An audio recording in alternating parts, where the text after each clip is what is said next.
It's okay. Uh, Good thing we have nothing to say about this new movie. right. Welcome everyone to episode 129 of the Looks Like a Movie podcast. My name is Kevin.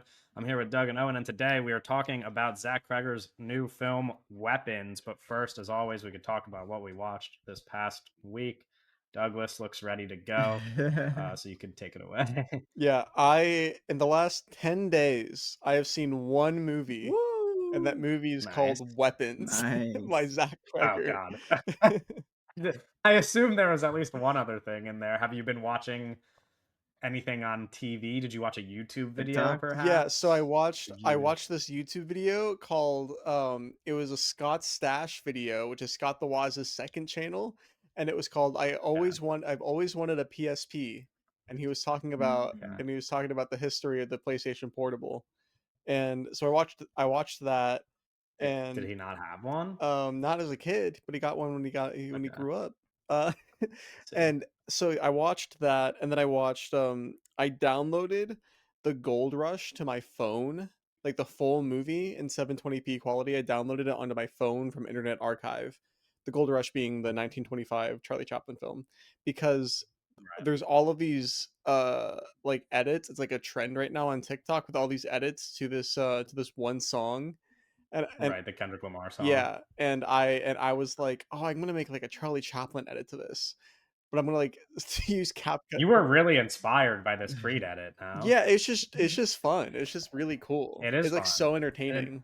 It's like and the movie is so good. The Gold But Rush? Creed. Oh, Creed. I haven't seen your Gold Rush edit yet, so I can't comment. We But did an episode on Creed Oh, 3 yes. way Wow. back in the day. we did, That yeah. was a That was not that billion long years ago. ago. That was a long It's time like What was it last ago. that year. That long was a ago? long ass time ago. That was a long ass time ago. Yeah. No, I guess it was, like, Was it 2 2 years years? ago now, huh? I think so. Creed 3 was like a 20 Yeah, it 2023 was a movie, 23 wasn't it? movie, yeah. Wow. Damn. That was a Lil Yeah. 2-3. That's crazy. Yeah, activity yeah, logged 2 years ago. Wow, on March of 2023. So over 2 years ago. That's nuts. Crazy. Oh, and Anyway, okay. I guess nothing on Doug's end. no. Owen, Um, you wanna yeah, I jump watched 2 in? movies. I'm hoping you I watched at watched least a 2 single movies. movie. Okay. Um, I watched The Last Wave, which is a Peter Weir movie, the director of, Truman Show, Dead Okay. Poets Society, Ooh, we've and got some some overlap. Peter other Weir, movies that people really we're, like, like pretty people weird. like. This movie is called The Last Wave, and it was on Criterion, and I kinda threw it on late at night, and it is kind of the perfect movie to watch while you're, like, in and out of, like, falling asleep. It's, this kind of Okay. mystery movie, horror kinda thing, there's a lot of dream stuff in it, and there's a lot of he's getting visions and stuff, and there's, like, crazy, rain in his house, and, it's a lot of fun. Yeah. Do you guys ever have that battle with yourself where, like, you put on a movie late at night and then you feel, like, tired through the movie and you really work hard to stay awake and then you have to, like, kinda check how much time's left in the movie and decide if you wanna finish it the next day or if you're gonna, like, tough it out and force yourself to stay awake? No, I just fall asleep during movies. Oh. Um No, I, like, really try hard to not fall asleep, and I have to, like, decide if I wanna finish a movie. I kinda did that last night, actually, but I decided to stay awake. But Anyway, no, yeah, I continue just felt on. like this was like the perfect movie for that setting. And I want to. It I don't know, it reminded me. There was like an Argento. I feel like Argento movies are fun for that too. It felt like that. But yeah, I mean, cool little movie. Nothing too much to say about it. And then I watched The Seahawk, which is Oh, Errol Flynn. I'm gonna be watching the Seahawks soon. It's almost football season. Okay. That's my team. It's my favorite team, the Seahawks. So Okay. Errol Flynn is me and Doug I have been just talking about I don't know, I swashbuckling. thought that you Uh, We Errol have, Flynn is like swashbuckling a yeah. a really lot more. great one. There's some really awesome boat on boat, you know, sword on sword action here. Sweeping little epic, really fun, beautiful, beautiful black and white movie from 1940. I liked that one a lot. Have you ever been Have I on a been on boat? a boat? Oh, I've been on Yeah. so many boats. I follow Yeah. 5 people that have I'd imagine. seen I guess you the are Y- Seahawk. in a You want to be boaty on a boat, area. And Kevin? How many? Do when I Yeah, visit, is there are boats boats are available? available. it's Boston Harbor. I'm not. No, I No, know, I know. It is they're that's why I said it is a boaty area. So did you just, like, grow up being on boats all the time? yeah. My high school, I was on the sailing team. Oh, I knew you were wow. gonna say some ridiculous shit like that. I knew you were gonna say something fucking outrageous. That is The insane. sailing team is Um, crazy. No, not even rowing team, the sailing no. team. So Yeah. What the Kevin, fuck? where am I? Wait, so did that so is the competition does sailing work as in, like, it's just races? Like, you race Yeah. sailboats? So I mean, I didn't grow up on sailboats. Like I grew up on like power boats, but yeah, I didn't Okay. really. I wasn't. And explain the difference for listeners at home, not me and Doug, Oh, but like just, one like, has an for the engine. like, an Yeah, one And average has then an other engine person. has and one has a sails. sail. Okay, But so like I kind of was okay. like just like, oh sure, I'll do this. Why not? And then I never like totally was totally sure of entirely what was going on in terms of like the points and all that stuff. It was more of like, because I was there's a crew and there's a skipper and then the guy driving the boat and then the other guy, controlling the sails. And then there's the kid aura Wait, okay, farming wait, at the okay. front of the boat. Pause. Hard Yeah. pause. Was this like an in school, like high school activity? In school. Well, is a part of the Like school. Like what it was. like Like, through it's like your a school? school Like you were on team. your high school sailing Yeah. team. Um. What? What? um. That's so crazy. Yeah. We didn't even have a We didn't have a rowing rowing team team though. here, I don't think. No. You didn't? But like when you come, Kevin, Maybe that's just a when you college thing. come, Granted, I've never heard of a you ever sailing. heard of I've a never sailing heard of team? this before. Really? No. No, this is No, We I it's like know that college they have sailing. in high College them, but, sailing school. is like In high school is no, crazy. they have them in high um schools, but it just I get it really is I mean, yeah, like it an is an area. area Well, thing. I It's have not my such a good just like idea of how big the houses of all of your classmates were my now from this my conversation. cousins are from Wisconsin. And they would uh-huh. like I think one of my cousins went to Old Dominion for sailing. But like they had Oh, but wow. yeah, no, when you come, Kevin, there's like if we it's like walk like a mile, it's just the ocean. Uh, and Yeah, then there's that's like a crazy. little. Were you big into fishing when you were a No, kid? I Did you mean go my fishing a dad lot? is, but like, and I like went fishing as a Right. kid with my dad, but like that's not. I'm not Yeah, like. because 'cause I've only been fishing, like, a handful of times in my life. Doug, did you go fishing a lot? I went fishing a couple of times. I have a really when I was in elementary school, I okay. When I was in elementary school, I was friends with the school janitor and the school janitor took me Uh, fishing when I was like in like the second grade. what else did the school janitor do? No, no, like it was like my mom was there. But yeah. We actually I feel had like you've told this like a story similar not before. like a similar situation, but we had this janitor at my elementary school that was like the most beloved janitor in the world, and all the kids would like visit him in the janitor's room because he gave gum to kids for free. Like he'd always have gum and he'd just like give candy and gum to the kids at the school, and like everybody loved him, and like there were definitely people who made jokes about it being like creepy, but he wasn't creepy. He was a very nice janitor actually. Yeah, I He mean, was awesome. Like you used to get excited. Like the teacher would be like, "Oh, we need to." Like a teacher would like send a kid down to the janitor's office to like get something, and she's like, "Oh, I need." She's like, "I need this," and like, can somebody go pick it up for me? And all the kids would like be very excited to be the one chosen to go to Mike's office because yeah. because he was a Shout cool out guy. Mike. And I, Shout you out know, Mike. So I kind of see and it. I I don't think yeah. anybody hung out with him outside of school hours though. That's definitely Yeah, I mean, I don't know. uh, It was normal to me when I was a kid. But it usually yeah, is, you but know. I went like normal. That's I usually went fishing as a kid quite a bit when I lived in Florida. Not so much anymore, but I used to, yeah, Not for a lot of sure. fishing in Nebraska. Is it like No. lakes?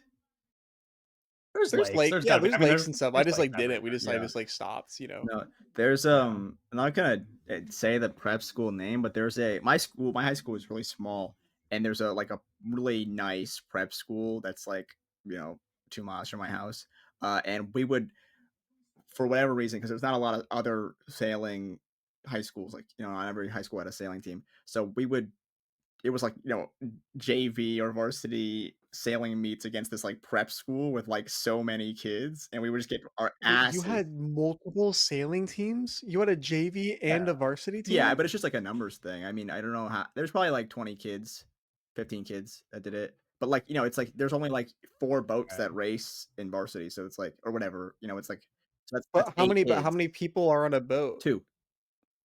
But they're like Okay. they're like Okay, okay, okay, small. okay. I think So they're there's only 8 420s. seats That's what for it's called, Okay, varsity. 420. It's a Okay. okay. little no, like we did I've done like bigger boat sailing races, but that's like the 420s four- Like, bigger like a pirate Wait, ship? so how many like what do you have, a pirate ship? how many other teams? So does every school have 4 boats I don't know how many. each? Let me And see how it's many like boats it is. Or maybe I don't know, but it would be like what was like how many, you know what I mean? It's like how many boats were in this yeah, I race? don't know. Like It's been a minute since I was in high school, and I was really focused on my boat, it's right? been that long. I was in the boat, Right.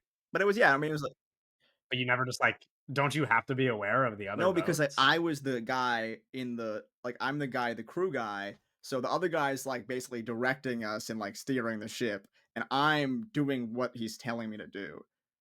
So like I'm not really paying attention about. I probably should have been more.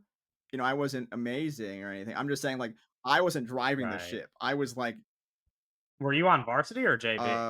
far. I was on both because that's how like little it was. Where it Oh, was like well, sometimes I would You and had I to think fill my in? senior year, okay. it just didn't happen because of COVID. I was having this conversation yesterday Right. because COVID like switched all of the stuff around, and I was like, I can't remember if I sailed senior year. I just don't remember at all. But I don't even think I sailed junior Yeah. year either because of COVID. So I only sailed Wait, freshman okay. Yeah. sophomore year You sailed and played and football. swam, Did you do any other sports? And swam. and Damn, I you did were track. Yeah. damn, I knew swimming. Well, so Yeah, and like track makes that's sense. crazy. Everybody I kinda play does so track. football was in the fall, and then it was like, oh, everyone did winter track, and I was like, we didn't have an indoor track, so it was kind of awful. And I was like, I'm not. You did winter track Yeah. outdoors So that was well, so like the events we would go to this like in yeah, in that's why I didn't I Massachusetts? only did it one Who year. who thought of this? So I only did it one year.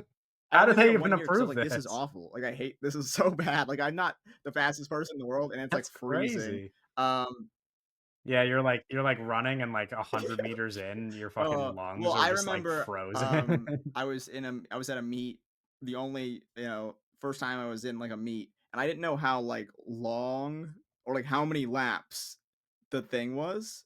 I was I don't know if it was a 400 or an Mhm. 800 or whatever, but it was like a long distance one, and I was like, "Okay, I'm, like, a long distance runner," but I didn't know how many laps I needed to run, so I was just running, and then I was like, I don't know I couldn't really pace myself because I didn't know how many laps. Yeah, I feel like either some real bad coaching at your school or like maybe you So just this weren't very I was good very at clueless. track, but like surely there was Um, some preparation but then involved here yeah, that I could didn't have like track, so told you this ahead of time. I swam the following year instead of winter track, which is like I see. we didn't have a Okay. pool, so we would go to another school and swim there. Uh, but um, Okay. Okay, Okay. we gotta move on. We gotta Anyway, move yeah, on. yeah. yeah, we'll move on. Okay. I only watched a couple movies this week. I rewatched Barbarian in preparation for Weapons, which I still like a lot. I think it's my third time seeing Barbarian. Good movie. I enjoy. I watched The Okay. Birdcage, which is like the Mike Nichols movie, written by Elaine May. Um, Really funny movie. Really good Robin Williams, really good Gene Hackman, really good Nathan Lane.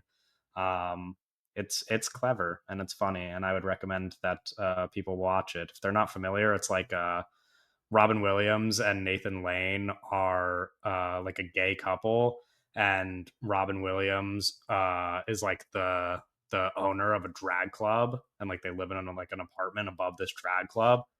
But Robin Williams has a son that he had like a long time ago, and his son is getting married, and he comes to Robin Williams. The girl that his son is marrying is her dad is like a conservative congressman. It's like Footloose. He's like a really like anti-gay conservative congressman, and so they Robin Williams and Nathan Lane have to not be a gay couple for when her family comes and visits and like meets them.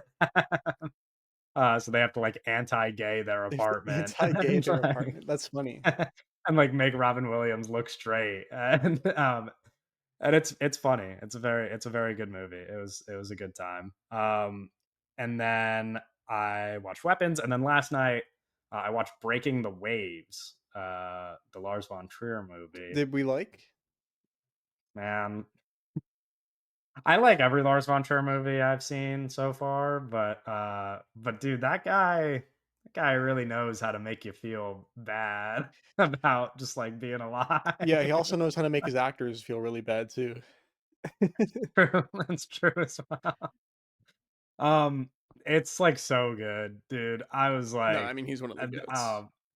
I mean, it's just like it was like devastating, and it was like pretty like I mean, like because so it's separated into like chapters. It's like 7 chapters and an epilogue, and and it's also cool that like the chapters are randomly broken up where it's just like a 1 minute like each chapter is just like a 1 minute like still shot of the most gorgeous landscape you've ever seen with like one of the greatest songs in history playing over it. They'll just like play like a David Bowie song or something to like separate a chapter. And like at the beginning, like the early chapters, you're like, oh, okay, like, but you know it's going to get worse because it's a Lars von Trier movie, and then you start to really feel bad around chapters like 4, 5, and 6, and then chapter 7, you're just like, wow, I want to die now.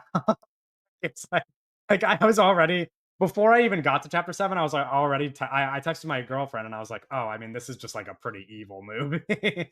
And then I got to chapter 7 and I was like, I wasn't even, like, why did I say that? Yeah.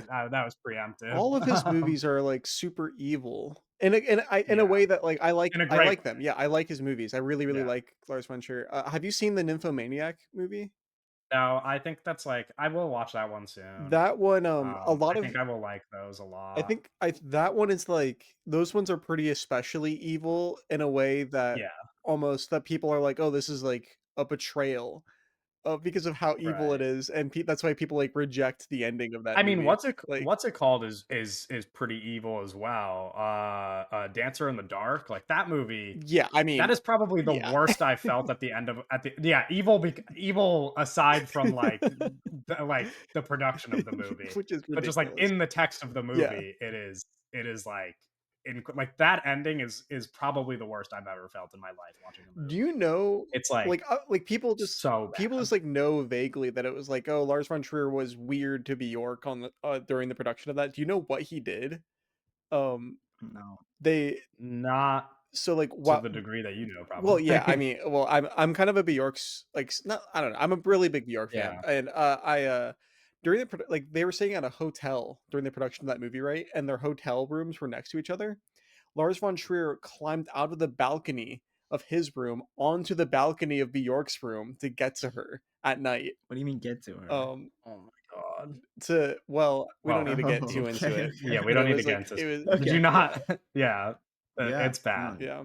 I didn't know that he did that. No, Not that he's like the circumstances make it any better or worse, but, he's like, just an that's insane person. yeah. I don't know. Yeah, he's a bad guy, He was probably, looking for an Yeah. assistant, I don't but, know if he found. uh He oh, was is looking for an he? assistant. Well, you didn't see that, Kevin? It was like a year or 2 Yeah. ago. He posted a video. Well, he was I remember when Paul Schrader was Yeah, looking for that an yeah, so Paul assistant, that Schrader was was that looking a for an was bad guy. assistant, that went also awfully bad, yeah. Yeah, lots of bad guys need No, no, assistants. Lars von Trier, he posted a video on Facebook, and it was him, like, old and sick as fuck, and he was like, "I'm looking for a muse," and he was like, "If you're a young woman, please email me with your muse application." Yeah, no, I'm sure that list of applications is really If I was long. a young I'm and sure people beautiful are woman, jumping at that I would have jumped opportunity. on that opportunity. Anyway, we gotta keep going. We gotta move on. No, yeah, you definitely don't wanna say that. Anyway, the movie, is great, and I really recommend that people watch it. but specifically only when you're okay with feel I watched it yesterday because I was like, oh, I'm not, like on a day that was on a day where my mental health was worse, that movie could have killed me, you know. But I chose to watch it yesterday. I was like, oh, I'm having a good day. Might as well give this a shot. It made it a bad day, Right. but if you're having a bad day, If you have a don't maybe bad don't watch day it. and you Anyway, let's talk about Weapons, the The movie of movie the of let's day. get some people's weaponized, as movie of Josh Brolin would say. the life. Yeah. Yeah, we're gonna maybe avoid we're gonna maybe steer clear of the Twitter debate about weapons Yeah, and well, focus if more we talk on about being a that, podcast. But Kevin's gonna we can quit the talk about it a little bit, podcast. but we could talk about it a little bit. Um, But let's start with like the more broad stuff. Let's first the plot of the movie is that a 17 children from a classroom uh vanish in the middle of the not even vanish, they run out of their homes in the middle of the night, uh and are gone for like a month, and the parents are going nuts, and this all 17 of these children are in the same classroom, and the only people from that classroom who don't go missing in the middle of the night are the teacher, played by Julia Garner, and one other student. And it is a kind of horror mystery about what happened to these 17 kids. It's directed by Zach Kreger, like I said. It is his follow up to Barbarian, which I think all three of us like, right? yeah, Barbarian was a big moment, and the three of us were really kind of in on that moment, I Yeah. think. Right? Yeah. Yeah. Okay. So then what is our I mean, before you guys say how Yeah, you yeah, yeah. felt about the movie, what was your level of excitement slash anticipation because of it existing as a Zach Kreger follow up to Well, Barbarian? I think when this got announced, it was really exciting. Especially the cast as that kept rolling in. I was really excited. Brolin, a lot of the Alden Ehrenreich. Because originally it was Pedro Pascal in that uh Josh Josh Brolin role. Brolin role. Um, Who would have also Yeah. been great. but Brolin was really Yeah. cool. Some of the great guys in here, and I liked Barbarian, so it seemed like a natural thing to be like really excited for this. As it, and a lot of the conversations around the magnitude of it, the how big of a swing it was very interesting. Um, but Mhm. the closer it got to release, the more I was like, okay, I don't You know. got I, less and I didn't excited. go into it being like, this is gonna be my favorite movie ever. I'm super excited. It was more like, especially, I also saw it a little late, compared to like day one, so I had some. You saw it Right. Yeah, Saturday. it's late. Saturday is late in this. It's late. Wait, If you yeah. ain't seen that shit at like I the mean, people. I'm already getting TikToks with like 200,000 likes that are just like saying the twist in the That's a movie. whole different. We Like, could do a whole podcast episode about how like, like we're losing um, movie culture is dead. We're just it's like ridiculous. Yeah. um, yeah. Which like to some degree, I think, like if people had the wide access to the internet that they have now with exciting blockbuster movies of the past, I think it's inevitable that they would post how excited they are about this. But like before, it used to be word of yeah. mouth Now it's like that would tweet that of would spread like giant blockbusters, and word of now the word tweet. of mouth is just tweeting or posting a TikTok or And it's like something. recording the Uh, screen. like there's just it's inevitable, Yeah. it does Do you suck, think that but it's inevitable that if a movie makes $100 million, everybody's going to go on the internet and talk about if it. TikTok existed back then, people were gonna be screen recording the death that kill in Psycho? Well, that's just Sure. gonna end up on TikTok by Sunday morning. No, sure, yeah. I mean, well, that's what I mean. It's like, well, not Yeah. maybe like that was the thing in the past, is that like when everything travels through word of mouth, it was as simple as like, "Oh, have you seen Psycho?" And then they're like, "No, but I want to." they're And then you go like see they're it, like, no, I don't know It's what like that is. they're not gonna be like, "Oh, by the way, this is what happened." Yeah, Like it's then like you're them, the you know asshole. what I mean? But if you're just scrolling on your TikTok for you page, and all of a sudden the next video that pops up is just like, "Here's how Weapons ends." There's nothing you can really do about it. Yeah. What's also interesting, So that's you know, unfortunate. conversation about like how people are just more aware of everything. Because even if, like, I feel like Weapons is such a big thing where, uh, it's super big. It's like in Fortnite, where, like, with Psycho, you could kind of Yeah. No, I very mean, I wanna easily talk a not little know bit about about what's that going as on. well, but But yeah, it's a big deal. Post said it's super big. It's in Is it? Fortnite. it's in No, they I yeah. well, I was yeah. No, Weapons is big. This movie's gonna make a lot of money. Yeah, I will say and I'm assuming, Doug, you echo Owen's sentiments about your level of excitement, right? Yeah, Um, I was interested in it. I was excited in it because I was excited for it, because I liked Barbarian. The trailer came out and I was like, "Oh, this looks kind of cool." I think that I was did not have the same reaction as a lot of people that people love hyperbole when it comes to horror movie marketing. I don't know, Yeah. man. It's like I wasn't as annoyed. Like yeah, but I that's think the long also just, like, legs marketing. stuff. Like I think the long legs marketing was annoying. I thought the weapons marketing was, like, fine, but I think people's reactions to the weapons marketing was annoying, where it was like, it's just like this little kid running in the street and people were like, I can't even look at this. I Yeah, can't yeah, even look at this image. It's yeah. so scary." And it's like, you're an adult. You gotta, you go to work every day. What are you talking about? Like, um, um, I mean, people could be scared. you shouldn't be scared of that. I don't know. Like that, like, I don't Sure, know. yeah, but, like, obviously It's like a there's, little like creepy, but it's Yeah, not, I mean, I it's don't know, whatever. yeah, but But I was like, some people get creeped out easier than other but people. That's, like, not something to shame somebody I'm for. not shaming any. I am a little bit. But You literally just were. yeah, I was like interested in it because I thought that the early teasers were pretty intriguing. But as we got closer to the release and like like what the movie was kind of became a little bit more like, oh, it's more like it's closer to Zodiac than it is to Skinamarink. I don't know. Oh, I was kind of Sure. like, I don't know. I'm not as excited. And then I don't like the And movie. then you Yeah, watch I the don't like the movie. movie. I Yeah, don't know, which but we'll talk yeah. yeah. Yeah, we'll talk yeah. about that. Yeah, Owen and Doug don't really like it. I will say I was very excited. I don't know that anything that was released in the build up to the movie affected my excitement. Marketing is like whatever to me, but I liked the trailer a lot and it got me more excited probably. I do think and I have some complicated feelings, but I do think there was like a little bit of a different movie that I anticipated from the trailer than what the actual movie is, which we'll talk about. Um, but yeah, we could get into it. Yeah, but on the subject of like Zach Kreger, the director, I was excited because I like Barbarian a lot.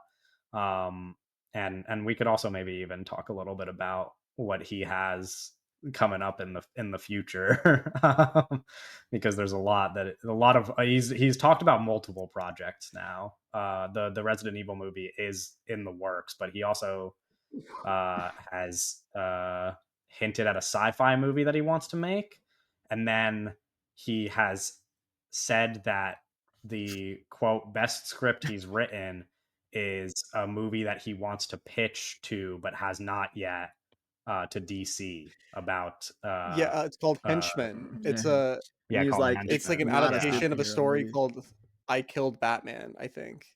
Um, right. yeah. Yeah. Um, so that's all. We could have that conversation later. Anyway, on the subject of this movie, um, Mm. take it away. Why did you guys Take it not like the No, away. movie? no, no, no, no, no, no, no, no. What? You want me to talk about why I Yeah, liked yeah, it yeah. first, That's and then Yes, we go that's into a yes. okay. good idea. Yeah, okay. Let's front load with the positives. I will say no, because here's my thing, and I was really like this morning. As I always do, I was preparing our podcast episode, and and I was doing a lot of reading and a lot of thinking, Yeah.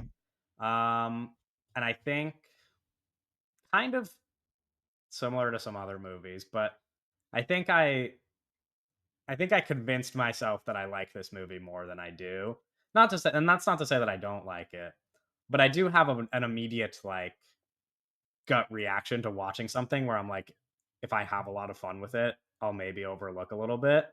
And I turned my critical thinking cap on a little bit, and there were things that bothered me in the moment that I think are just a lot worse now that I've had time to think about them than they were in the moment. Um, I'll say the positives. I like I just said, I think it's a lot of fun. I think I personally found it to be quite scary in a way that I enjoy. I think I've talked about this on the podcast before. but there is like a level of horror that is like the sweet spot for me, where it's like I don't I don't really want to watch a horror movie and have nightmares for 3 days, but I want to be creeped out and I want to like have a jump scare, make me jump in my seat a little bit and then laugh about it after, but I don't want it to like follow me home and like bother me for for the whole week. And I think this kind of hits that sweet spot where it's like I was properly scared by it and found it properly creepy. Um, I also thought it was properly funny a lot of the time. And here's where the complicated feelings start. I do think that I liked what I thought this movie was about, which I'm now less convinced that it is about. A lot of conversation has existed. A big subject on the internet has been what the movie is about, if anything at all. Um, and Yeah, this is what I was and hoping our conversation and would be at about, yeah. yeah, and at the time that I watched it, I thought that it was, to me, more of like a diagnosis of how a lot of problems stem from a pretty general problem about people's attitudes and how they act. To me, while watching the movie, and I hate to make this reference because neither of you have seen this movie, but to me, the movie I found myself comparing it the most to was Todd Fields' Little Children. I was like, this is if Little Children was a horror film, Okay. a movie that is like about suburban America and specifically like how people in suburban America uh, act and like where the drama in suburban America comes from and like how their you know personal relationships may affect how their children grow up. Um, and that's what this movie felt like it was about to me when I watched it, which is like people being uh selfish, and how a big like issue with suburban America and and the suburban panic that exists, which like you might say is reactionary because it is, um, comes from people being like both isolated and thinking too much about themselves. And in the moment that I watched the movie, I even found a lot of it relatable where I was like, oh, this is it's like I think it's interesting to make a movie about parents who are like so, or not even just parents, but like adults who are like so self-centered that they don't realize like what is happening to their children, or like this kind of disconnect, this like gap between them and their children. Right. uh and so all of like the allusions to what other things the movie might be about, that we'll talk about the floating gun for example, but like all of those allusions to other things, I thought the movie was less about those things and more about how this big thing, this isolation and lack of community, could lead to those things. Um, I do think, after listening to one Zach Kreger interview at least, and also just like thinking about the movie some more, that it doesn't really say as much as I projected onto it. I think in his one interview, he said it's a small comment that he makes for like half a second, but he kind of dismisses the movie as like not being political, Oh, which I think is a interesting. bit crazy. That's fascinating. Um, Okay, I didn't listen to any and interviews that you did. and so and I understand it from his perspective in the sense that, to me it's very clear that the movie Zach Kreger was making, which he is on the record saying, was him processing the grief of losing his best friend Trevor Moore, Yes. famous comedy partner of his. uh he says that when Trevor Moore passed away, he like got to work on this script pretty immediately after and didn't know what it was going to be, but that like all of the complicated feelings that he felt uh, after Trevor Moore died are kind of like inspiration for this movie. And you could even suggest that all of the characters in this movie are like different emotions and feelings that he might have had in response to this terrible thing happening to his friend who like died much younger than he expected and more suddenly than he expected. Uh, and so I could see why he would say that it's like not a political movie for that reason, because to him, maybe it is just a movie about processing that. Um, but from our perspective as people watching the movie, that is a little bit crazy to say. And Oh, on top of that, even if you don't want it to be about, school shootings or whatever, like big Yeah. hot topic things that it might actually be about, making a movie that is about what I said, even just like how people uh act, like suburban American attitudes, or just like society at large in America, also just a political movie. so so that's where my feelings kind of started to get complicated because and this is the last thing I'll say before you guys can jump in and say whatever you hate about the movie. But um no, this is good. This is good. I d- the thing that really like that I've been thinking Yeah. about a lot and that has really made me think less of the movie now a little bit is not that I have an issue with like the script structure or like any of that stuff, but that it is like a character focused movie that doesn't really have too many characters. And that's kind of what I'm struggling with, is that like these big ideas that I got out of the movie come from people who are pretty much just mouthpieces to suggest those ideas. And so much of the other media that I like about this topic, like what's wrong with suburban America, or even just like more broadly, like tragedy strikes a local community and like how do people respond. Most of the media about that stuff has some nuanced characters, and it is like, oh, this is how people respond to tragedy in this like variety of ways. But you also kind of have to understand them as people for any of that to make sense, you know? Uh, the thing that I referenced was that I just finished watching the first season of Broadchurch, which is like a show where a child gets murdered and an entire like small community responds to that child's murder, like something that they didn't see coming. And when you watch the show and you learn all these people's personalities, everything kind of starts to piece itself together, and it makes it like an evocative piece of art. Um, that doesn't really happen here because they don't really totally have personalities besides like them exist in the story. And that is where I've really found myself struggling with a movie that, again, positive otherwise, I found very fun. I thought it was very funny and very scary, and generally I like that idea that it's poking at. But I realized that maybe that idea is now kind of just on the boundaries of the movie, and it's not super interested in going elsewhere with it. And if it were, then it would probably do that through characters that it doesn't utilize. So that's what I have to say. I am going to say something that's going to make some people mad. Okay. Okay. I am not sure this movie's about anything. Um, that was really Don't like tell Sean Fantasy. I know. That was like really, and I did not think I was going to feel that way, but that was really my big immediate takeaway after finishing the film.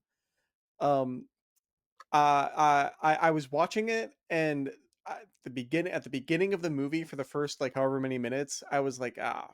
I mean, I don't know. And then it started to win me over a little bit, Okay. and I was like kind of Yep. entertained, and I thought that it was like kind of like silly in a way that it was like a little silly, a little funny, and then the third act Yeah. happens, and or we get closer to the third act Mhm. and the third act happens, and it really loses me in ways that I would not have expected. And then the movie ends, and I get up, and it says written and directed by Zach Kreger, and I get up and I walk to my car, and I'm thinking, and it's like I I really don't think I liked that movie. Like I straight up just do not think I liked that movie.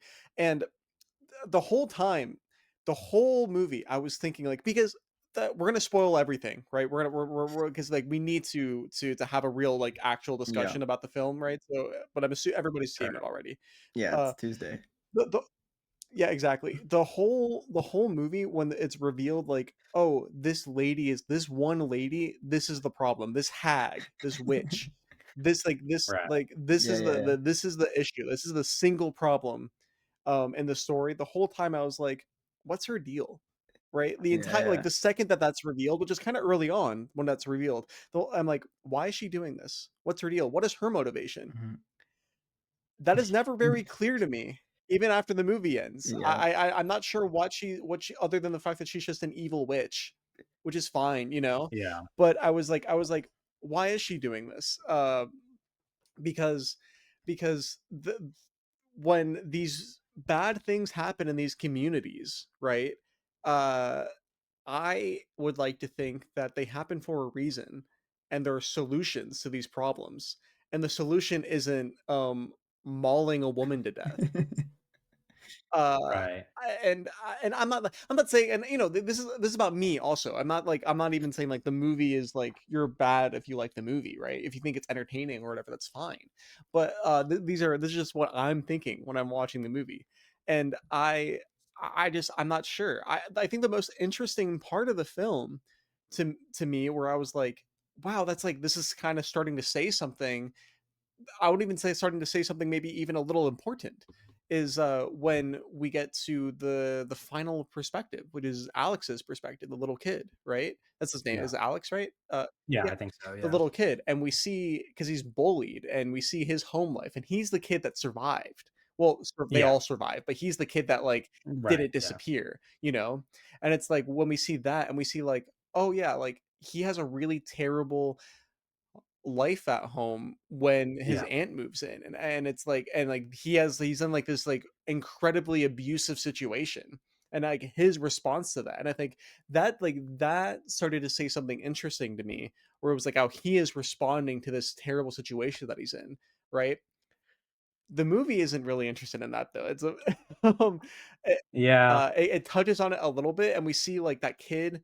It's just like when the aunts calls for him and he comes in and is like, "Hey, is there anything I can do for you? Like, do you want some water?" Is like, "How can I help you?" It was like, fuck, that's so fucked up, right? That is Yeah. so fucked up and that is so sad and that is real life. That's like the moment in the movie where I was like, that is fucking real life in a way that I don't really see in movies. And that was Yeah. interesting to me.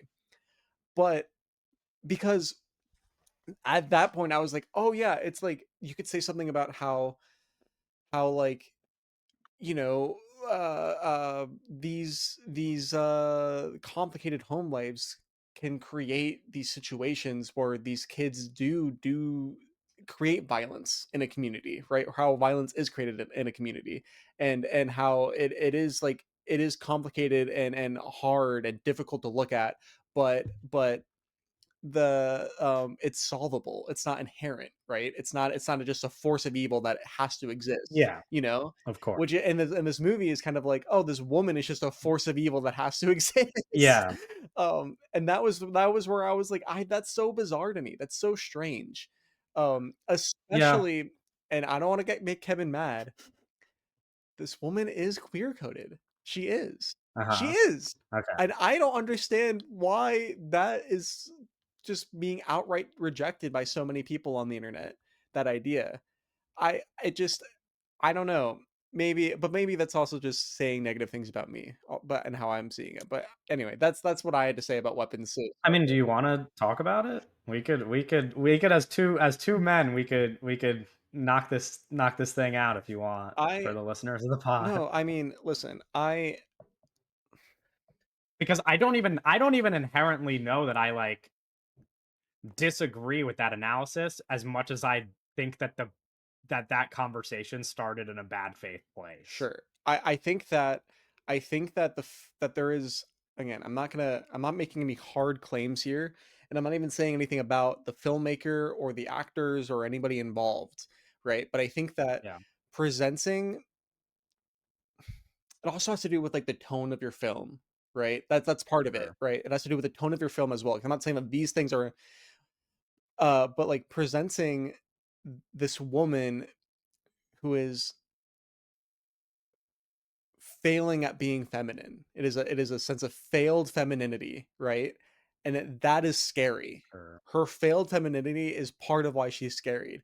The fact that she is like an old, like gross, like disgusting person that puts on makeup and a wig to disguise her inherent fundamental ugliness, right? And she's failing and it's making her even uglier, right? Like this feminine disguise is failing.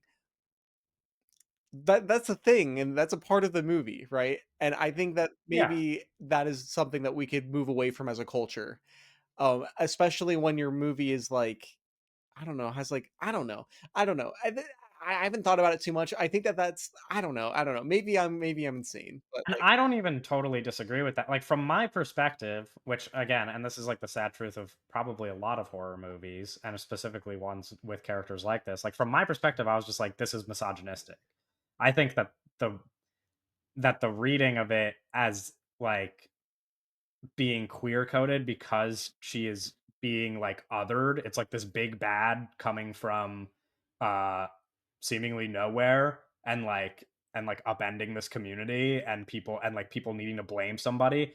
Uh I think that is just kind of like the reactionary response to things like this is just kind of like inherent to a lot of horror regardless of who the villain is and to a lot of like attitudes that whether we like them or not we just kind of hold in the sense that like you know Michael Myers is a big bad that is like an unknown big bad that is hurting your children. You know what I mean? Like any movie that is about suburban America uh and like most horror movies about suburban America are like a little bit reactionary because rather than being interested in like not always but a lot of times I'm just saying are like rather than being interested in solutions like you said it's a movie where it's like a bunch of people being like I live in a nice comfortable community and I'm scared of my home being invaded or I'm scared of a serial killer coming in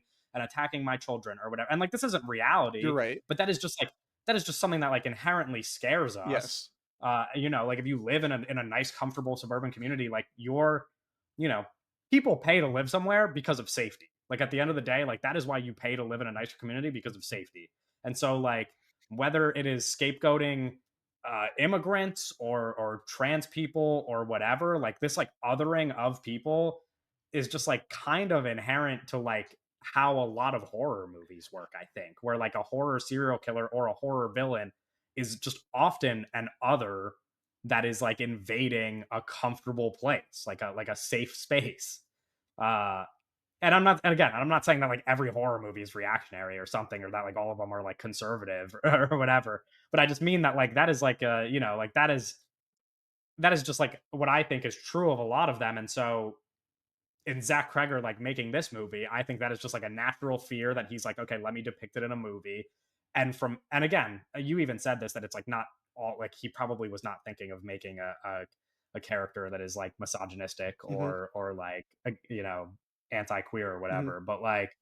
Uh but from his perspective, it's like when you're making the movie and the text of the movie, he's just like, okay, how do I make a creepy villain and then like in the text of the movie it's just like this is an old woman who is like sick and needs to put on makeup and a wig so that she can go out in public and lure in children, which is like you could pick apart all the politics of that or whatever but like Lauren.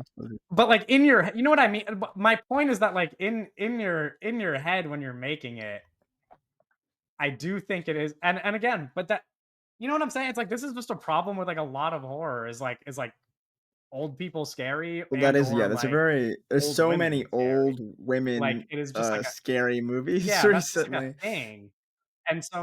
And so again, I don't even think I need to defend Zach Kreger on this point, but I do think from his perspective, it is literally just like, hey, I'm gonna make a movie and my villain is an old scary woman because that's like a thing that people do. I do want to respond to some of the points you were saying very directly, and then Owen has to chime in and say what he thinks about the movie. Um, Mhm.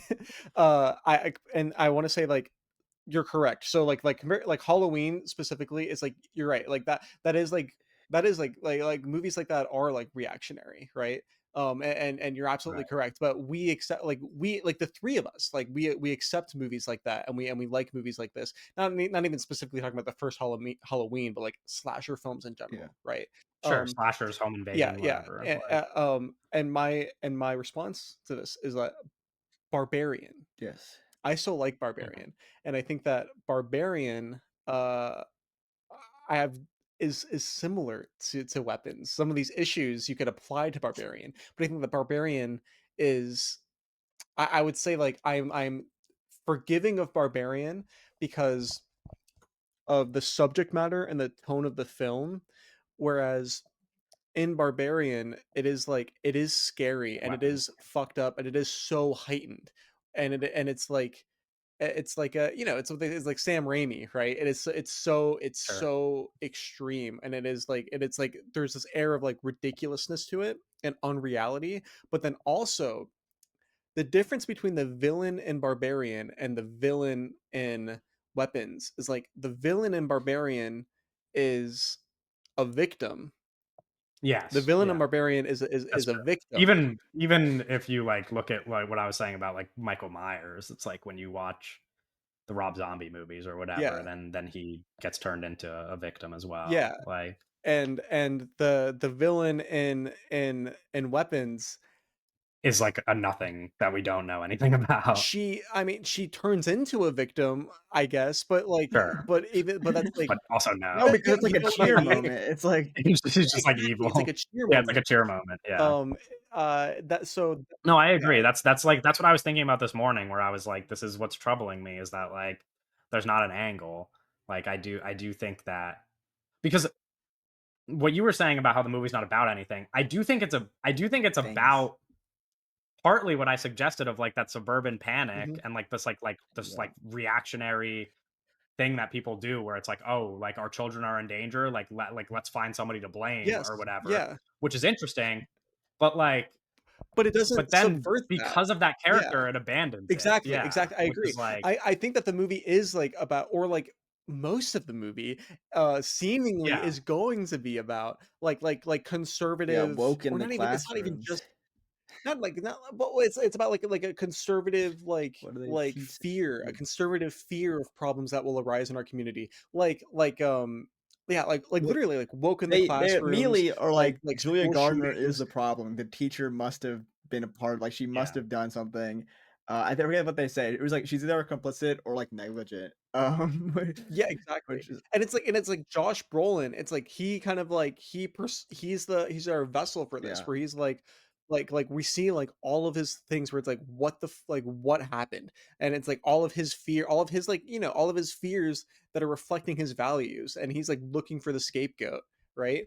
And then the movie just yeah. gives us a scapegoat, yeah, and it's another yeah, woman they that just gets brutally murdered at the end of the yeah. movie. Like that is that not a Yeah. little crazy? I don't know. Like No, sure. Yeah, I'm not even disagreeing. I just think that, like, I don't know.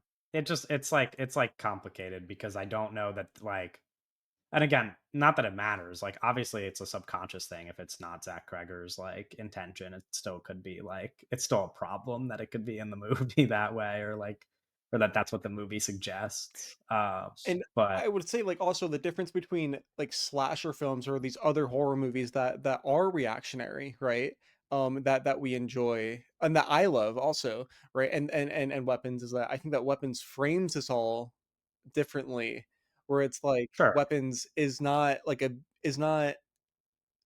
cueing the audience in on the fact that it is like a B horror movie. Weapons is like has this facade of like I'm about something, and it's like Yeah, what of this is like course. a mystery. It's like and it's like also Yeah, it's communicating with our reality where it's like these kids disappeared. That shit happens in real life. Kids go to school yeah, and they do die, right? yeah, And it's like that so inherently like the kids like the whole concept of the movie is inherently political, right? And in a way, um, I don't know. I don't even know if I totally. I don't know. I don't know. I'm working through the movie, I guess, right now. Owen, can you say something? Owen, say some Yeah, this movie's words. a fucking Yeah. mess. And I think a lot of what we're Mhm. talking about right now, is like the movie sets up a ton of shit. It sets up so much. It sets up so many ideas, some of them interesting or like could be interesting if went somewhere. And I think that's where I kind of that was my experience with the film where the movie starts and I'm like, okay, cool. There's like a little there's like a music sequence, all the kids are running out, fun, fun, fun. Then we get like Julie Gardner's Yeah. section. And it's like, okay, cool, got it. This is where we're going. And then the movie keeps going on and I'm like into it. I'm interested. There's some funny stuff. Justin Long Mhm. cameo in there. I'm like, okay, cool. Getting all of this, all the keys are jingling. Um, and then I think the structure ultimately is it doesn't work at the end of the day. Like I think like it's like, oh cool, we're seeing this angle of it now. And then it keeps going and Yeah. the movie kind of unravels. And I think once Gladys enters the picture, I don't think it really knows where to go with that. I think I don't like her character at all. I think witches are really interesting. I think there's a lot to do with there. I Yeah. think that's You would have wanted her to be yeah, more they of a didn't go witch. full witch. That was kind of my thought with her immediately. It was Yeah. like, okay, like what you guys were talking about as well, and the idea of like her character kind of not really being fully developed, and I mean, you mentioned it, Kevin. Like nobody's really fully developed, and Yeah. Yeah. yeah, it just felt I had the same experience as you, Doug, where like the movie ended and I was like, oh, okay. Like I think like so I remember Alex Coleman sent like a text in our group chat. I was like, that third act is crazy. So I'm watching this movie and I'm like, It is, it's sure. crazy, but like Like a I'm little watching the crazy. movie and I'm Yeah. like, okay, okay, whatever, fine. Like I'm like, this is whatever. And then I'm like, okay, the third act will make everything work, right? Yeah, like, We're we're building building up up to to some something, that's the obviously. whole thing, Multiple is perspectives are gonna get us we're somewhere by building up the we're end. building up the whole movie, and nothing in the movie has totally, like, blown my socks off, but we're building up to something that I'm expecting Yeah. to deliver, and then the movie ends, and then it's like, "Oh, okay." And I just Yeah. yeah, I thought it just didn't really land there, and I've even seen tweets where it's like, "This is something this is like it landed." A lot of people are like think that's a common thing that people are saying where it like landed that ending and the ending was so crazy. And it is Yeah. crazy like Everybody's in saying a it. way, but I don't think it like totally it doesn't wrap everything up. And Yeah. there's so much stuff they build up on in what you guys were talking about in terms of like the Yeah. political angles and kind of what it's um suggesting, Maybe could gonna be be about. where we could Yeah. lead. And and then also it's like, okay, it's like a mystery thing. We're like, okay, what's happening? What's the situation? What happened to these kids? Like, that's everyone's trying to figure out what happened to these kids. And then it just kind of uh maybe 75% away in there just kind of drops that information there. Like we're not it's like a mystery, and then it's like, oh, here's actually what happened. It's not, it's not really. It's like a mystery that's, like, pretty simple. That is the thing is, like, I like the structure. I do think that it's not employed the best way it could No, have like, this been, structure where, could have like worked, like, maybe, but I just think it, like because If it I was think if it's there was a better yeah. exactly, writer I that just wrote the think that I movie, think yeah. it Yeah, like Yeah, it I think it's fun from character to character where, like, in my theater, there was an energy of, like with the exception of, for some reason, the 2 people sitting in front of me who, like, kept, like, having a really awful reaction every time a character's name would pop up for the what? next, like, chapter, they're like, but everybody There was a else in the theater, guy, "Ah." like, they would be the yeah, 2 they'd be rows like, "Oh, behind come me, and I on." don't Like, know if they the like, they person would get with him, like, excited couldn't about read or something, but he would say the name every time, like, he would, like, read it out loud. I was like, no, but, like, other than those 2 people, like, the energy in the theater was like, oh, people were getting yeah. excited for, like, the next, like, "Oh, let's jump to this perspective," and I do think that, like, in that sense, it's fun. I specifically think like the most fun that you get out of that is the first like 3 characters because I like you said, it's like kind of a mystery that reveals its cards too early Yeah. and like when you know them, it gets a little bit less Oh, exciting. the You know what I totally. mean? Where it's like once you see the kids are in It's the like, "Oh, okay, basement, the kids are in the basement. They're there's not fine. much They're there's not much fine.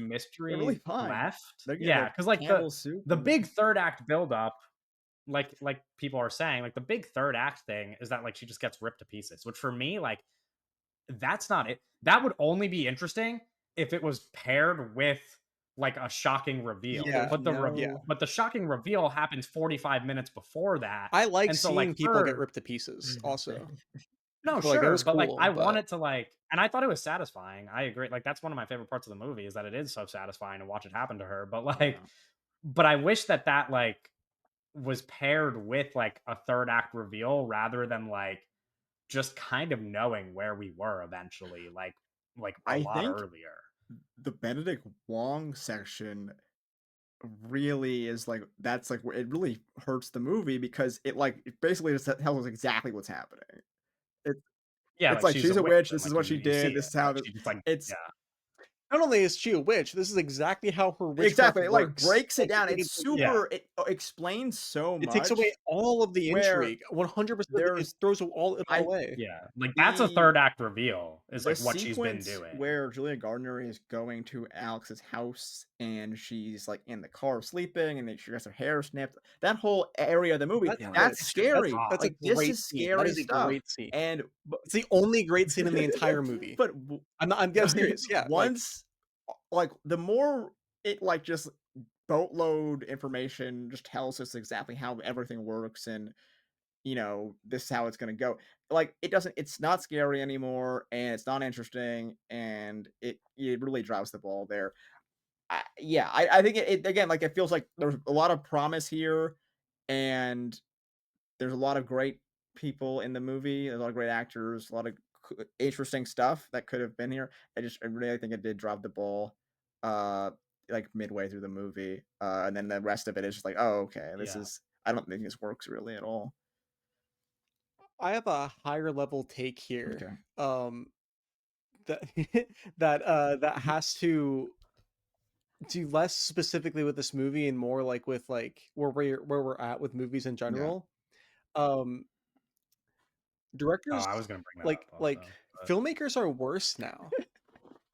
No, I'm like I like I no, I'm like Yeah, I don't yeah. know, I don't even mean that in a oh, rude yeah, way. sure, I like but like sure. filmmakers are worse now.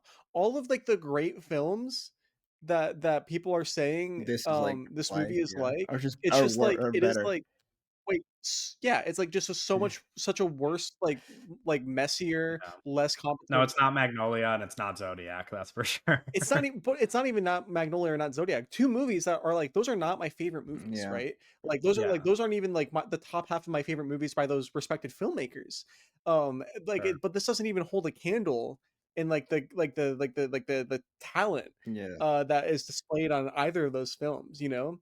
It's just and I don't know Right. why, but it's like it's like filmmakers are just worse Well, now. You yeah. know, this is what I mean, where it's like this movie could have been better if like a better person, if a No, better that's filmmaker what it's wrote it. kind of at, You where know, it's like like and me and Kevin were talking about this because there was a lot of discussion about these are the masters Yeah, I tweeted in these response are the to a masters a of popular modern trending tweet horror, and right it now. was Zach Kreger, Uh, it was Osgood Jordan Perkins, Peele, Zach Cregger, and who was the Osgood 4th guy? Perkins, it and, was Robert Robert Eggers, Eggers, which right? is a Robert weird guy to Eggers, throw in yes. there. Just very different filmmaker than Totally uh, different. Yeah, and also just, like, the second that Ari Aster made a movie that's not oh a yeah, horror like what movie, the they're fuck? like, "Okay, we can bump it out." They're like, "Let's put But Osgood yeah, Perkins in there that's instead." a I was I mean, talking that's a yeah, rough group. I And know. like if we're That is talking a about rough like, group. I don't know who you would in terms of like, I don't know. Those guys aren't Exactly. masters. It's Not just a single one of those 4 guys are not Jordan Peele is a good filmmaker, right? He makes good great genre filmmaker. films. He makes great genre film let's say it. He makes great Yeah. genre films. I mean, Jordan I Peele think feels like no, but here's a my step above those But he's guys, like but it's also like my pro yeah, Jordan Peele for me, different level. It's also, like, but he's also what, I think 3 Jordan movies in? Peele has yeah, 3 that's what I was gonna say, like, my problem is not that people like Jordan Peele a lot and think he's a great filmmaker. I think he's a great filmmaker, and I think that he has already proven that he is on a good Yeah. trajectory. But like that doesn't mean I'd call, like, you know what I mean? It's like I think it's weird to just be like, this is the master of my, like when you talk about like the masters of horror, We're talking about the these are fucking people with Toby like, Hooper, like yeah, or like John John Carpenter, or people Carpenter. who have like these like incredible 2 reputations and filmmakers that made incredible bodies of 100 work. movies. Well, that's the thing. And We make yeah, less movies, and it's and like I think when, that's what I think we brought. yeah, I we think also we do or we that, make but more movies, but directors make less movies. Um, we talked about this with Oscar Perkins, I think, where it was like he is making a lot of movies quickly, and I think that's good. It sucks that they're bad. That's like the issue where it's yeah, like he's actually doing the thing where it's like, okay, make yeah, fucking a horror movie a year. It's just his batting average is so rough, but people like them, so he is a yeah, master that was the because other people thing that like them. like, yeah, that was the other thing though that was weird to me about including Osgood Perkins in that Oscar tweet Perkins did that shit in specifically, like and I a don't know year. about the person who posted. Yeah, but, like, I don't know He about the went person from who posted no one that knew tweet, him but it's to like, master in a year. exactly, it's like Osgood Perkins made movies No one knew before what the fuck those. Longlegs and the No one Monkey watched that them. people didn't know about and didn't Exactly. like, and so it's like you're even if you were to assume that the average person loves Longlegs and the Monkey, that would still be, like, a 40% batting average. You know what I mean? Like it's like that's Yeah, not like a master of modern good for horror. baseball, And but and so that's like what's confusing to me, but it's also again like it's like I do think that seeing something like Nope from Jordan Peele, I'm like this is obviously a guy who if for me like just speaking for myself personally, if he were to make a bunch more movies like that, I would be like, yeah, this is yeah. one of the But great even horror Peele said directors. But like himself, I'm not going to don't say that about a compare me guy whose to. I career think he just said, "Don't started. compare me to John Carpenter." Carpenter, he He was said like, "I'm John not on that Carpenter, level yeah. yet." Yeah. And Yeah. That's which is why it's like we and again, it's just a tweet, like, it's not that serious, but it is, like, a general attitude that people hold as well, which is, like, person makes one good movie, and they're like, "Huh, how yeah, I how can do think it's I, funny. make them appear as great Well, as po," like, it kinda goes like back. Horror's in good It you hands, goes know? guys. back to what Horror's Doug in was good saying about the hands. hyperbole in the horror Yeah. marketing, where and it's I think it is funny. Yeah. I think we talked about this before, maybe in the Longlegs episode or some like movie that we didn't like horror movie episode where we were talking about like Marvel fans and horror fans kind of overlapping and the level of like that is there's a lot of people who only watch one sort of thing and then Yeah, they there's have a lot of no people kind that of are, like, into concept of how horror as an things idea. work Yeah, or not maybe how things work or like just like the context of those films in the entire Yeah. film scope. But I do think it is funny when you mention Oscar Perkins' prior films because those never get brought up, and it's like he made those movies, and like those are a part of like it's just very silly. And it does feel like Yeah. it is the guy most recent guy to make a movie that I liked is awesome. Like and it's very Yeah. silly. Um, and And I have I'm some, happy that Ari like, Aster I was was talking out to of the Tyler thing. Whitmore about this yesterday. I'm happy that Ari Aster seemingly is being graduating from these conversations because, Well, yeah, I think you should. he's so much better than these guys. He just I is. think He he just should not do more horror like movies. I think he should. no, yeah, it's because the thing Ari Aster, is an auteur, Mhm. like an yeah. actual, like, auteur, like an artist with a specific world perspective Yeah, and voice that he is Yeah. communicating through his So is Jordan movies. Peele, though. Jordan Peele could be if he made more movies and had a more specific voice, or no, not voice, perspective, a more specific I mean, he's got perspective. Ari Aster's made one more movie than No, Jordan Peele. but Jordan Peele has made 3 movies. They're all like horror. horror movies. And they're all Sure, like playing within like genre tropes, right?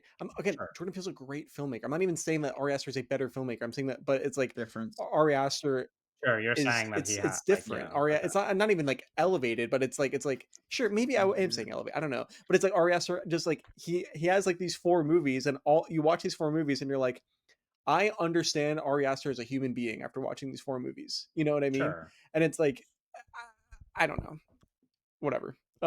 This No, okay, yeah, weapons it's not a yeah. kind of looks like shit. That's the other thing. Zach Kreger, I don't think is he's not a good. Zach Well, Kreger's not a good enough writer or director to do this movie.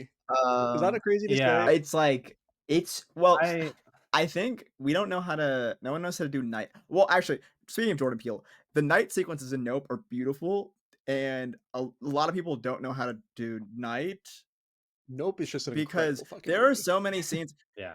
That's also what I didn't like about that tweet where I was like, "Nope is just better than all of these other people's movies um, combined times 10." like the Like night stuff, there's a lot of scenes where people are just like in houses and you just can't see shit.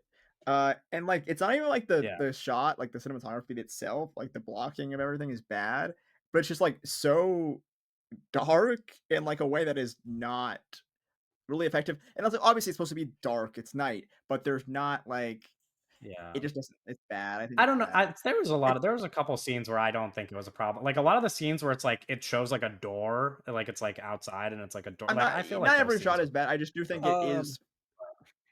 It is something that people aren't talking about. I think it is shot.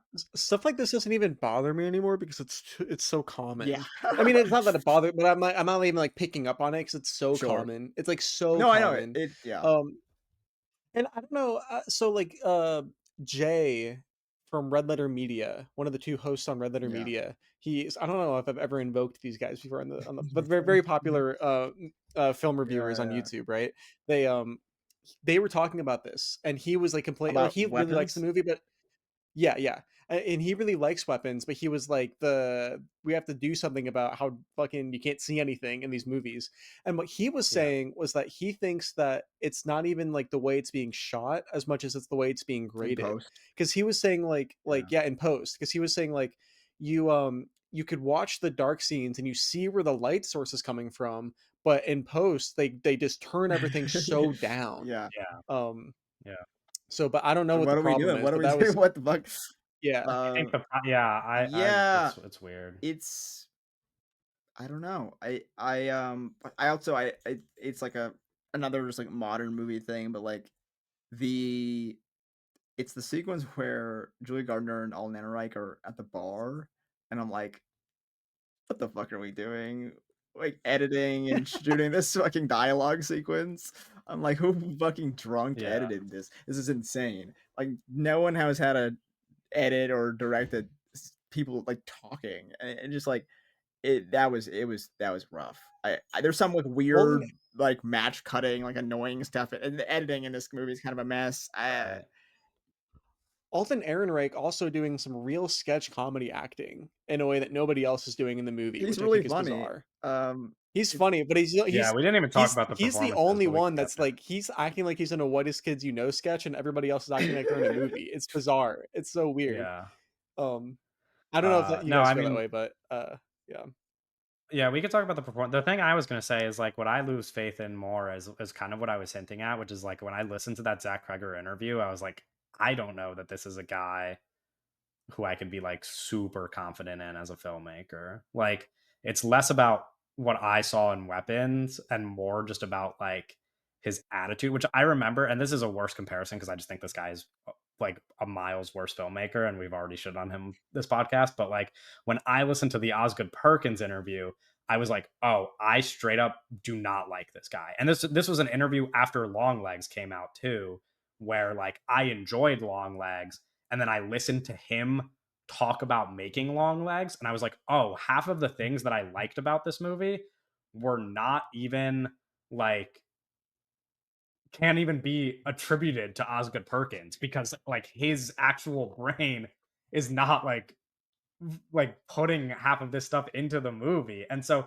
when I listened to the Zach Kreger interview, I kind of felt not to the same degree, but like a little bit of the same way where I was like, oh, even some of the stuff that I like about Weapons, like I don't know that I could totally attribute it to Zach Kreger as like a guy, like you said, with like this really distinct voice who like has a knack for like making it like I don't know that 5, 6, 7 movies down the line I'm going to like the movies as much as I like Barbarian, and now I can probably confidently say a little bit less so with Weapons, but like still like Weapons. If he And so like that's what troubles me is like yeah. listening to him be like, "Oh, it's not political," or listening to him like make these little comments about like, "Oh, I just like did that for fun," or whatever, which is like that's fine.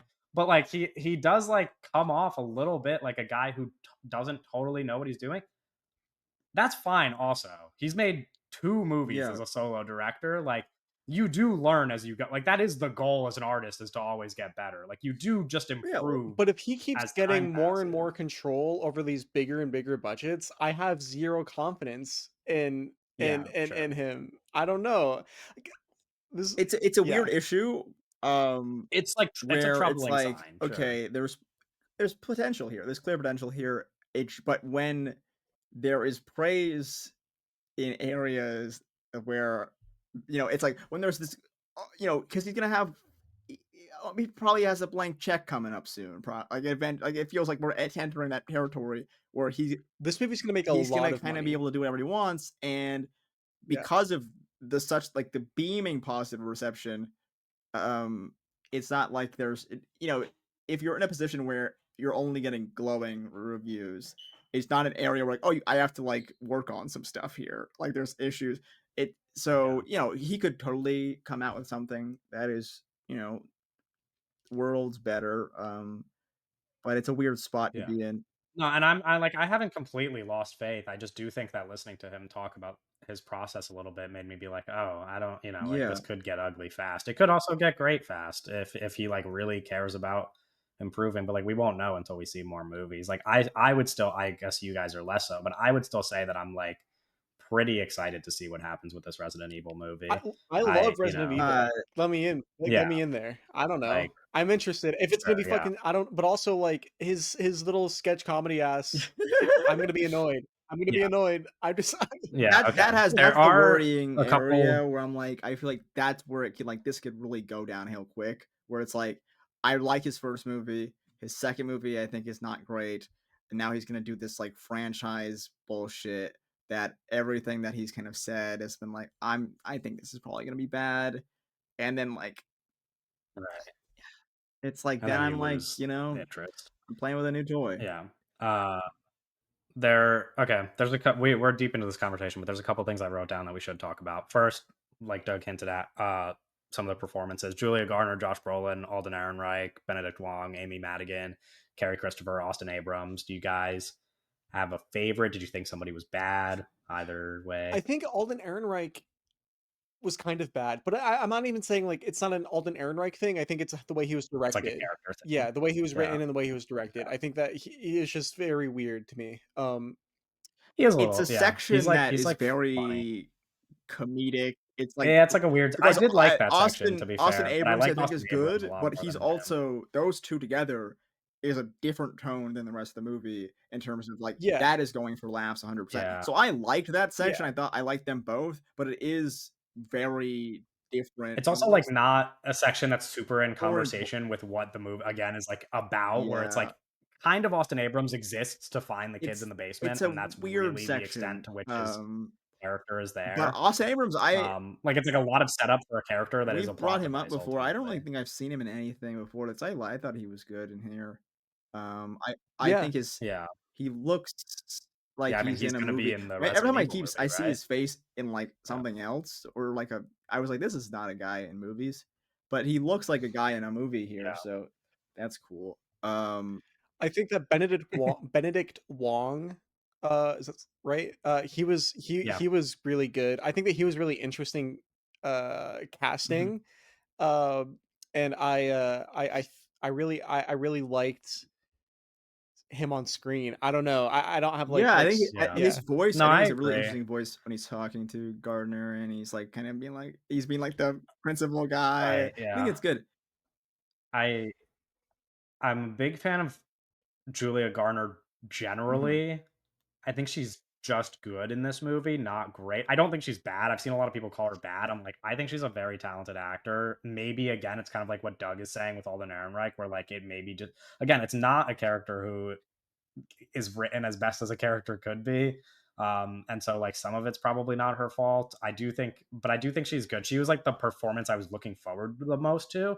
Uh Yeah. I kind of That character would thought have the been a better. disaster if it was a worse actor. Like, yeah, Yeah, exactly. Like I think she's a very good actress, and like I'm a fan of her.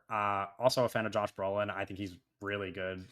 he's And great. Uh, yeah, yeah, and then I honestly, like his I think it's my favorite section just because of him being like angry and like doing like weird like I'm gonna like get this map out and trade like that stuff was cool.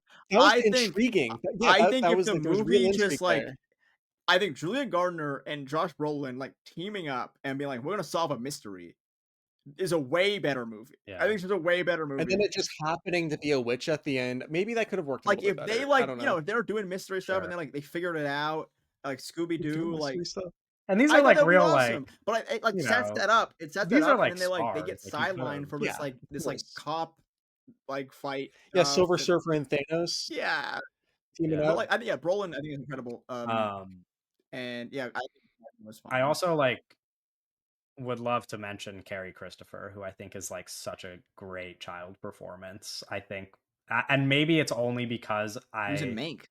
like Doug said, like you really liked that, that like that section almost being about something. Like I was kind of like emotional during that section where like what this kid was going Oh, through. I he was does Yeah, a no, like, he he's does a good really good. job. you know, He's and great. so Yeah. I was like, I wow, mean, like that's a it really does good feel like, oh, this kid performance. is in like a shitty situation. And also, like, it's like a shining Yeah. moment where they're like breaking down the doors and like, oh, this kid's like in danger. So I think Right. I mean, it's a tough Yeah. thing to portray as a child actor. So I think he does a great job.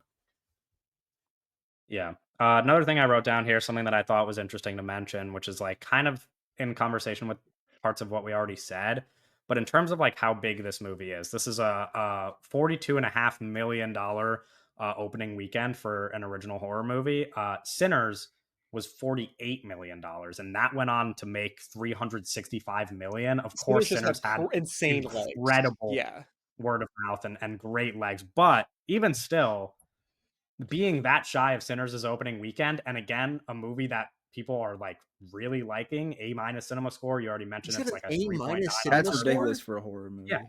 That is Uh, Fortnite that's helped like a kind of lot. indicative yeah. of like some of the problems of the movie actually. That's crazy. Well, so that's what I was gonna say is like I do still see this movie going on to making 150, 200 million at the box office, probably. Like not Sinners money, but like it will be a big movie. And so that's kind of what I was gonna say is like, you know, like what does it mean that we have these two like big original horror hits, but also like, and we liked Sinners, so it's not fair to compare it to Sinner. I mean, I like this movie, but like, but from the perspective of two people who don't like the movie, like, what do you think is the reason why a movie like this is so successful? Like so many people, so many audiences are like loving it, and it's going to go on to make 100 million plus dollars. Well, so Sinners was like well, it was like the star power and combined with like the word of mouth and it also being like a Yeah,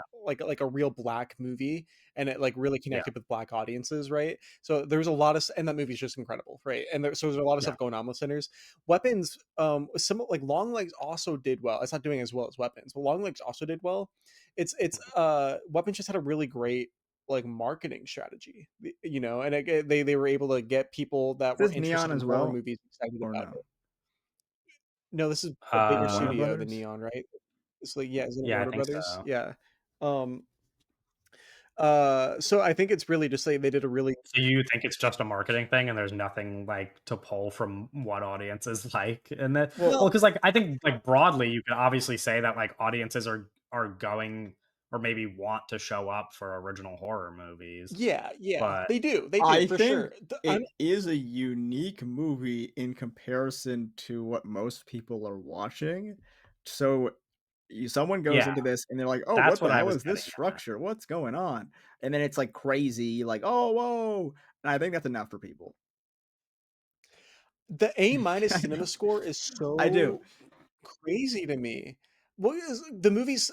Just because like the movie's so gory, Yeah, but it's you like, know. I think that's the like that usually Barb like Aaron I feel also like was the a big movie's deal. so gory to get such a high cinema score. Like at the end of the movie, bro, they tear her head apart and we see it. Yeah, Like like A minus is so high. That's just crazy to me. yeah. That's so crazy to me. Didn't Trap get Like a F. like not an F? No, no. No, I think it like probably got a Mother on by Darren Aronofsky is like the only movie to ever get That's an F awesome. cinema score. it. Trap got a C plus. Yeah, that's I don't know. It's very strange. Cinema Score is such an Yeah. interesting I will thing. say there's a movie that came out this weekend along with Weapons that got an even higher cinema Freaky score. Good. Freakier Freakier Friday got an A. Friday. That's great. I forgot that movie was real. Yeah. I mean, I'm gonna be honest, I feel like I'm gonna kinda Jamie have fun Lee. watching Freakier Friday. I feel like I that's no, gonna I be I mean feel like Jamie Lee Curtis. with the exception of Jamie Lee, but, like, I think that's gonna be a real, Jamie Lee. I like mean, 3-star fun time at the movies. why do we as a culture and cinephile culture pretend like Jamie Lee Curtis is a bad actress? She's good in movies. No, I think she's a good Yeah. He's actress. I just insane. like her Like, She persona wa I outside of yeah, movies has made yeah. her like a real like black licorice thing for me where I'm like, I don't want to see her in movies. It's not that I think she's a bad actor. I just don't want her there because it's like her personality just really irks me No, yeah, of now. course, of course. um, but also Sketch received an A minus cinema score Switch this weekend. trainer? Big weekend for cinema What is scores. Sketch? I saw this movie on when I was buying tickets for What? Weapons. I saw this. I don't know what it is, but it's another movie Oh, that wait, came wait, out wait, this wait, wait, weekend. wait. I guess it's like It's a the that it's like the horror the guy who 3D. did, it's got the girl from, the movie, the with Lemony Snicket. It's got, but I think it was the Huh? TV show. She did it with, Neil Patrick Harris. The director is Seth Oh, no, Worley. wrong movie. Is this How do you even Seth? how do you spell it? What? Sketch, like, Okay, so he's only made like hey, this has movies an that I A? don't think you guys have seen. What movie was I thinking What? about?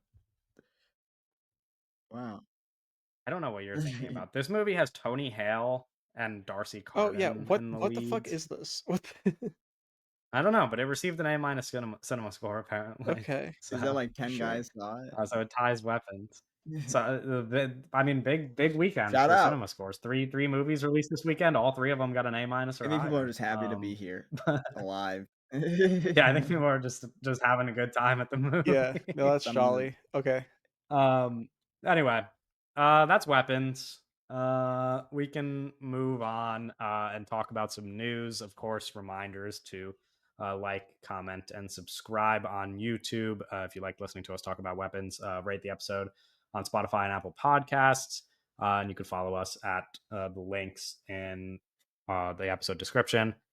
A lot of news to talk about this week. A lot of casting news, so I saved that for last. Let's talk about a couple of the other things. First up, uh, Park Chan Wook and Don McKellar have been expelled from the Writers Guild of America for writing on their HBO miniseries The Sympathizer during the 2023 strike. Park Chan-wook doesn't give a fuck, bro. He doesn't live in America. Sure. Yeah. He doesn't give a fuck. Um, I don't know. Are yeah. we supposed Not to the wait, are yeah. we supposed to be like Ah!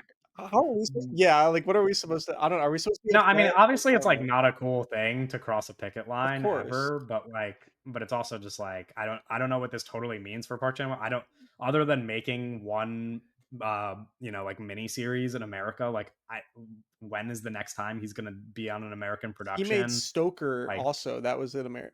Other than yeah, that, but I just mean recently. yeah, Stoker was yeah. what, like Yeah, 2013? like 10 years ago. And he's like, Yeah, I I don't don't know. know. It's Well, it's like Park Chan-wook, he is like you can make an argument that he just is the best filmmaker in the world right now. I'm the three of us, none of us would sure, make that argument, but it's like you can make a really compelling argument that that's the case. And it's like, what are we sure, supposed to yeah. are we supposed to be like we're not going to go see maybe we are, maybe we're bad people. Are we supposed to be like we're not going to go see his new I don't movie? think I'm I gonna don't see. know. I wasn't planning on either way. Well, yeah, Owen wasn't gonna see it anyway. Yeah. What's Owen, it called? yeah, that was never even a No thought. other choice. No I keep other forgetting. choice. Yeah. It's like a not a the name doesn't stick with me.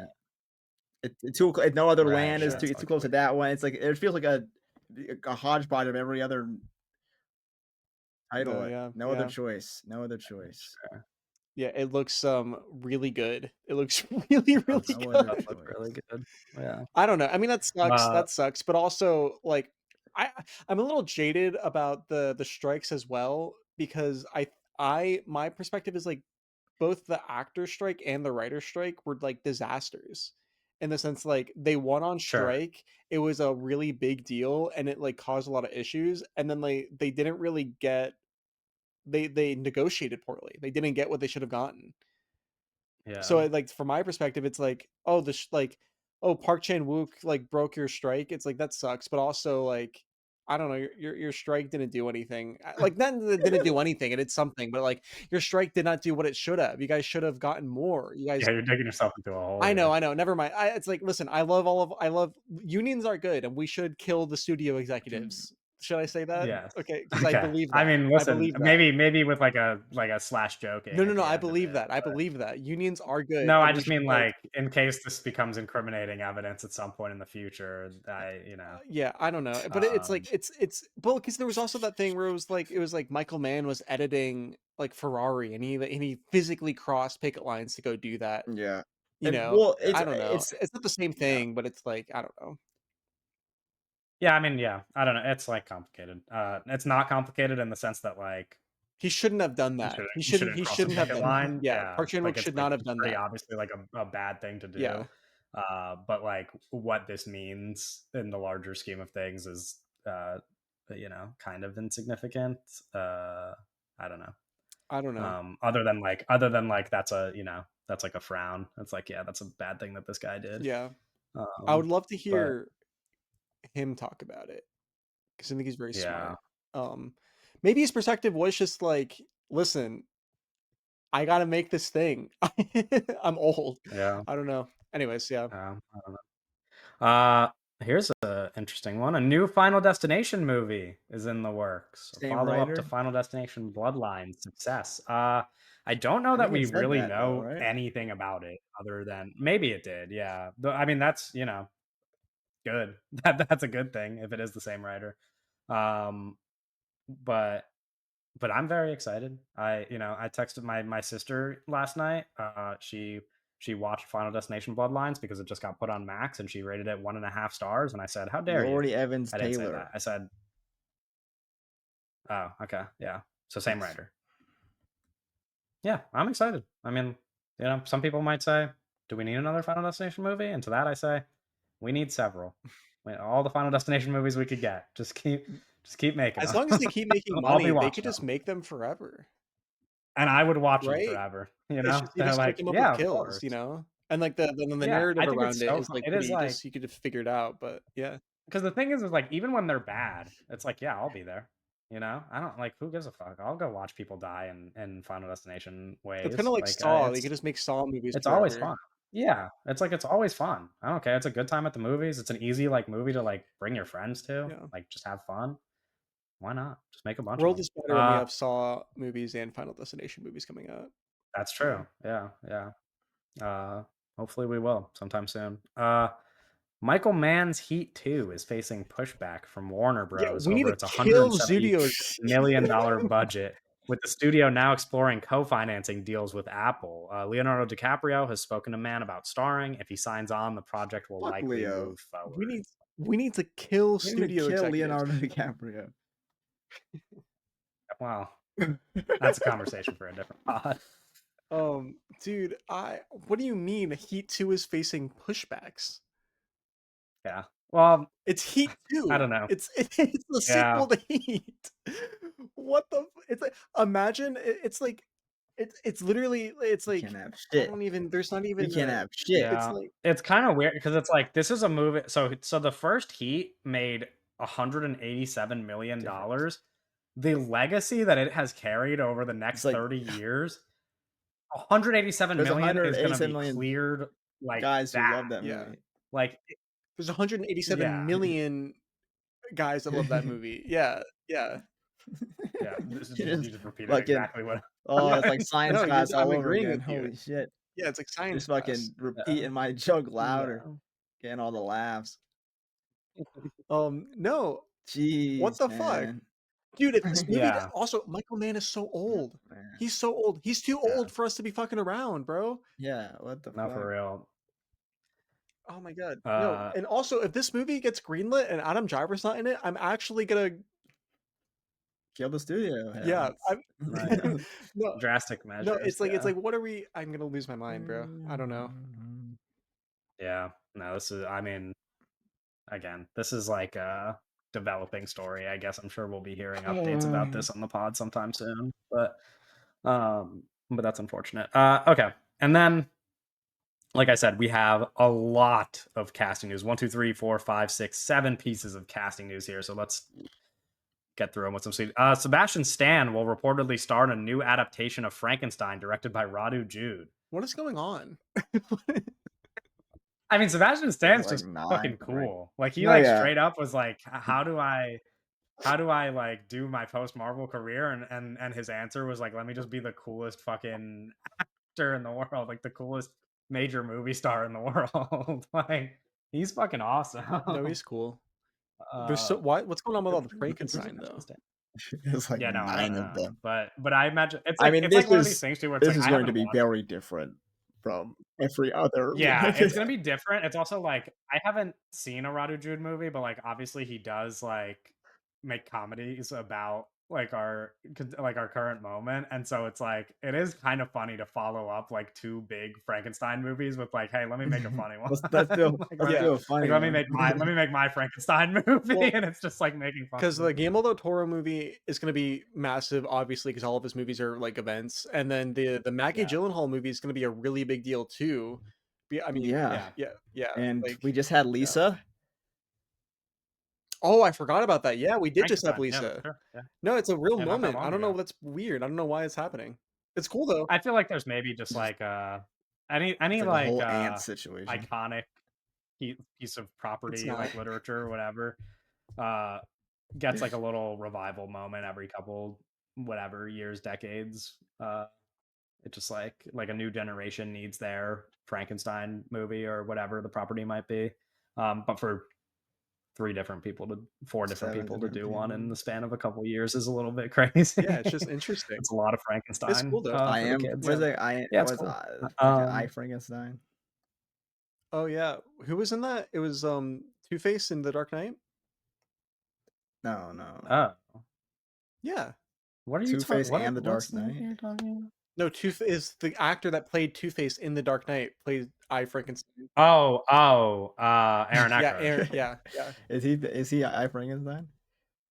yeah. Wow. He is, yeah. I don't even think I know Oh, what it's this movie awesome. You don't know is. We about I should do an audio Frankenstein? commentary We should do on. an audio commentary for I Frankenstein. Okay. Oh, we're not Have you doing guys that's watched this movie? No, No, no, you haven't. no. no. But it has like it's people say it's really bad. Yeah, no, I see that. Yeah. We That's should what get that in people our back say. pocket for the future, the distant future. Right. That's Right, yeah, relevant for the what we're gonna distance. say at the end of Okay, this. let's like yeah. Um, here's another piece of exciting casting news. Pedro Pascal is set to star in Behemoth from writer-director Tony Gilroy. Plot details are under wraps, but the film is said to revolve around a Oh, cellist, a, a cello as an instrument. like a person who plays the cello. Yeah. Um, Can he do Yeah, I that? mean, banger on the way. Banger alert.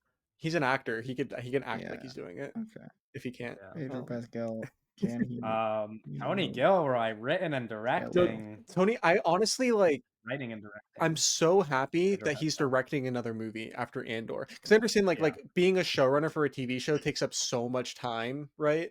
And he did two yeah, seasons, and well, Andor was like a whole thing where it was like it was going to be 5 seasons, and then it became 2 seasons, and then like there was the writer's strike, and then this, that, and the third, right? So I understand that took up like of so much of his time, and I was like, oh man, he's old now. Like, what is Tony Gilroy gonna do after that big massive project that was a huge success, of course, and yeah, because Michael Clayton is like one of the best contemporary movies for adults. The movie's fucking incredible. yeah. Both not only like one of the best, like an incredible screenplay, but like so well directed. So I was like, is Tony Gilroy going to direct another movie? And we fucking won. We won, Kevin. How do you Yeah, feel? not to mention one of your favorite actors is going to be leading No, it. yeah, Pedro So Pascal is incredible. This is going to be huge for Pedro Pascal. Like actually, like this, like he's like yeah, Pedro Pascal might win an I mean Oscar for he's this. Yeah, really like like using the momentum right now to uh to his benefit.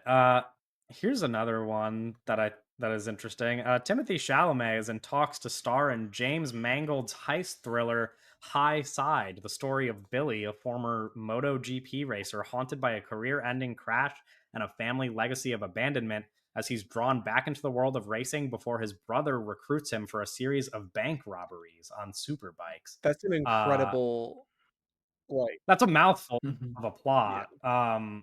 it is Timmy working with James Mangold again. Maybe he's just gonna If be you a replace big James Mangold if guy. you take that exact, like, plot synopsis, right, and you replace, James Mangold with Soi Chiang, this becomes my most anticipated movie of all time. That's an incredible Okay, plot, yeah. I mean, no, that's, like, such an incredible concept for a yeah, movie. you can do that with a lot of movies, No, but, like, to be you know fair. what I mean? If you take fucking Weapons and you replace it with David Fincher, all of a sudden, Yeah, it's one of my most anticipated movies right, of all yeah, time. It's but I'm just just like like, it's just you like, I know. don't know, I don't understand, like, the James Mangold thing. Yeah, I don't know. Yeah, I don't know. It's weird. I mean, people love it. I mean, listen, The Complete Unknown got 7 Oscar nominations or whatever. From Timmy's perspective, it probably makes sense why you would sign on to do It another one was of his a big movies. Yeah. deal. This Uh, like deal or like the announcement of this and the kind of buzz around the script and stuff like that, or the concept was like a really big deal. So yeah. Yeah, it's just like following up a uh, James uh, Mangold movie with another James Mangold movie. I mean, granted, there will be movies in between, obviously, because oh like he yeah, already has super excited for what's it called coming out? Marty. Marty. Yeah. Yeah, Yeah, no, but people like James Mangold. He and he's probably definitely yeah, likes James Mangold movies and, like, him as a person, right? So, like, yeah. working with him, so it's cool, whatever. We're probably I gonna mean, see the yeah, movies like you said though, together. the plot's exciting. I mean, it'll be, Yeah. I'm Just, interested. like, that's an incredible that's an incredible pitch for a movie. That sounds awesome. Yeah. Here's another one that I was intrigued by. Aubrey Plaza to star as Heidi Fleiss in an upcoming biopic from a script co-written by Rachel Yeah. Sennett. Plaza will play the infamous Hollywood madam Heidi Fleiss, arrested in the early '90s for allegedly running the world's largest high-end prostitution ring, which implicated Hollywood politicians and other power figures. I was reading about this a little bit. Also, Heidi Fleiss has already commented about it, and she was like, "I'm not gonna watch this movie." She was like, Aubrey Plaza. She was like, Aubrey Plaza seems like a fine actress, but nobody can do what What I the did. That's what she fuck? said. So, That's kinda swag. she That's was like like, aura, bro. She's yeah. aura farming. No, I was like reading some of her. I was reading some of Heidi's like quotes, like on like I was like reading like her little Wikipedia thing and like seeing some quotes from her, and I was like, she seems kind of funny. I mean, obviously she did a real a super illegal thing, Well, also, but I was like, prostitution is bad. Prostitution rings are bad. yeah, Yeah. yeah, but I was like, she seems funny. Not yeah, not a good person most likely, but a good subject for a biopic, I would think, depending on like what the angle is. The Rachel Sennett co-writing it thing is interesting because when I was reading a little bit of it, it's like it seems like it's like very obviously going to be a comedy and that like the plot is going to be following like the lead up to her arrest. Um so I don't yeah. I'm not sure what to it's also a directorial debut. So nothing really to say about the director yet. Um, But Rachel Sennett's she's writing a lot of stuff. Like, she has a lot of she is. stuff cooking behind the scenes that's gonna all probably Yeah. all gonna come out, like, like, right around the Yeah. same time. She's, like, the showrunner of a whole, like, HBO show Yeah, too. which just, wrapped, Yeah, like, this week, actually, they just wrapped filming, I yeah, think. so she has a lot So of stuff that coming season will out. be coming out. Yeah. No, but you know what I mean? Like, I read this and I was like, "Oh, that's interesting for a biopic." Um, and Aubrey Plaza as That is well. interesting. Yeah. Yeah, I don't know. I'm curious what happens from there. Here's a biopic that you guys might not be as excited about. Uh, KJ Apa will portray James Stewart in Jimmy, an upcoming biopic about James Stewart's rise in Hollywood. This is KJ Appa's time. It's Yeah. Listen, I like him in Riverdale. Riverdale I love him produces in some Riverdale. of our finest. I And apparently the estate of James Stewart, his like I guess they wanted. his Jimmy was granddaughter or something, like oh, the granddaughter picked him. um she well no, yeah, she She said that like loves she likes Riverdale. the KJ Apa casting and she Yeah, was she like loves no, Riverdale. I don't know if she loves Riverdale, Ji- but she was like we like KJ Apa a Jimmy lot and we think he's Stewart's gonna like do granddaughter a good loves job. KJ Appa. I don't know enough about Jimmy Stewart's personal life, to Yeah. even, like, have an opinion about whether or not this could be an interesting movie, but, I obviously, mean, I would just watch a movie about one it, of but the greatest actors great actors, just yeah, straight up, yeah, like like ever, ever, yeah. yeah, so I Um that I don't Which know. is like, yeah, anybody. I mean, even if his personal life was boring, he's such a good actor that I would just still wanna watch a movie about it, I wonder, is but Hitchcock it is like, is Hitchcock going to be a character in this movie? And I wonder who will portray him huh, because I that's don't a big deal I don't too. know. Yeah, well, it does say it's about his rise, so I wonder if he's playing, like, I don't know what movies it's gonna center. I don't know. We don't really know the plot yet, Yeah, um, but presumably yeah, a lot of I'm westerns interested. and It's stuff. also Is Anthony Mann, will he be a character in this movie? Um, that would be I interesting. listen, they are the yeah, the article didn't give me much. It is also another, it's not a debut, but it's a director who's made, like, 2 movies that nobody has seen. I saw that I looked at them on Letterboxd, and they each have, like, 50 50. logs. They're like, like, they're 50 like, is 50 is so or crazy. something like, crazy. What the no, I fuck? mean, like, no, like, they, like, really 50? don't have, I could double check, but, like, the ratings, I think, for his Are they're movies weren't features? even, With yeah, 50 yeah, but ratings. they, like, I don't even think they had ratings. What? I think they just, He's like, got no clout. here, let me find it again. Like, you know how, like, you He's need a got certain yeah, number yeah, of yeah. ratings for the score to show up? They don't have a Damn. score. No aura, no clout. Yeah, so the other 2 movies he's made, one is called Legacy Peak with 194 logs, and the other one is called Birthright Outlaw with Are these like Tubi 184 movies or just logs. Lazy P? No, that's what they look like. And now he's What the directing fuck? a Jimmy biopic. So so that's where, like, the concern comes from. I think the Jimmy biopic 194 logs is is a fine crazy. idea. I don't know if this is who I wanna watch a Jimmy biopic from. Maybe he's a Anyway. goat. Maybe he's gonna be one of the No, great maybe. filmmakers. Maybe he just needs his Yeah. moment. Yeah. I don't know. We'll see. We'll definitely see. Bro.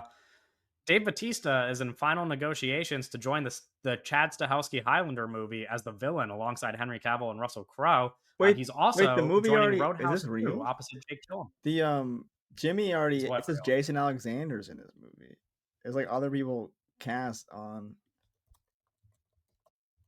Oh, Who's I mean, who's Letterbox Jason probably Alexander has some. playing? Louis B. It says Max Casella is Letterbox playing Frank probably has Capra. some. This is TMD. I don't know if this is real, but Yeah, that's what I was it's gonna say. not Letterbox probably has some false Letterbox. information, if I had to guess. But yeah, let me look Um, into this. But yeah, you might want to find it from somewhere other than Letterboxd. But uh, anyway, you guys have an opinion about Dave Batista's 2 castings? Um, it's Neither on of you were listening to what I IMDb. just said? IMDb says that Jason Alexander's gonna be in the movie. Um, Okay, I'll repeat the news. Dave Batista is going to be the villain in Chad Stahelski's Highlander oh movie shit. opposite, Henry Cavill and Russell Crowe, and he is also, going to be in Roadhouse 2 opposite Jake Okay, Gyllenhaal. fuck Roadhouse It's less 2. exciting, I'm but so excited for Mary Highlander though. Highlander. That's gonna yeah, be that's actually so exciting.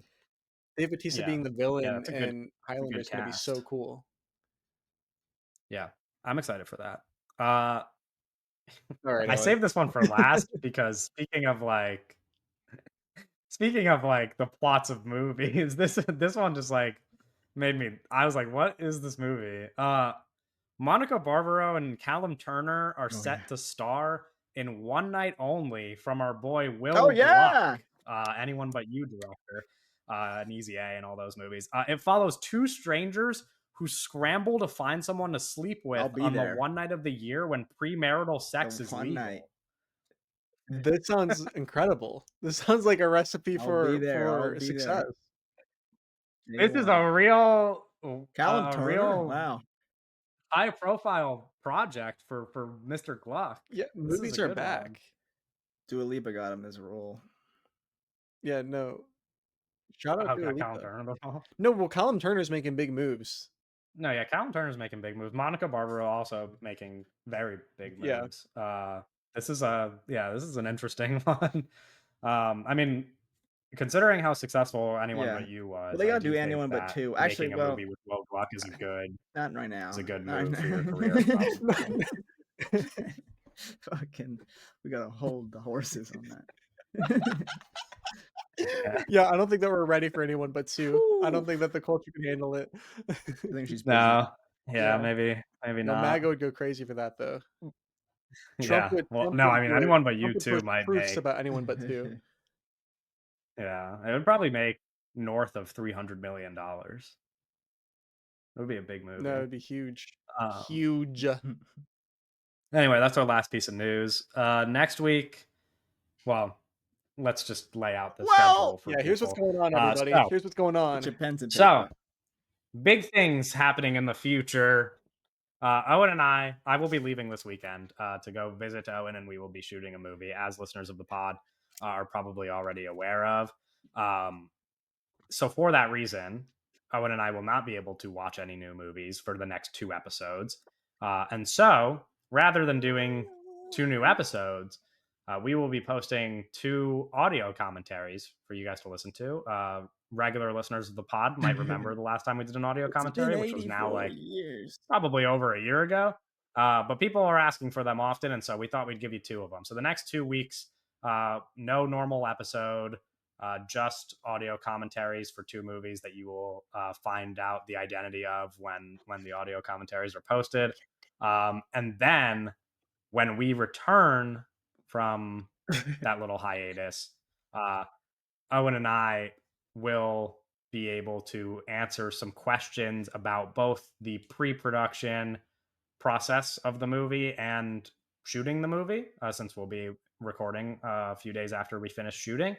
And so if you're not following us on our social platforms, I would suggest, especially X or Twitter, uh, follow us there, and you can be ready if you want to see us post when we're asking for questions, and then be able to leave some questions for us to answer on that episode when we get back. So just look out for our social posts, and we'll keep you updated about asking any questions that you might have about the movie, the process of making the movie specifically, or I guess just any questions you have. Anyway, that'll be 3 episodes from now. Uh, so yeah, look out for the audio commentaries. Look out for that 3 episodes from now, and we will see you when we return. Bye.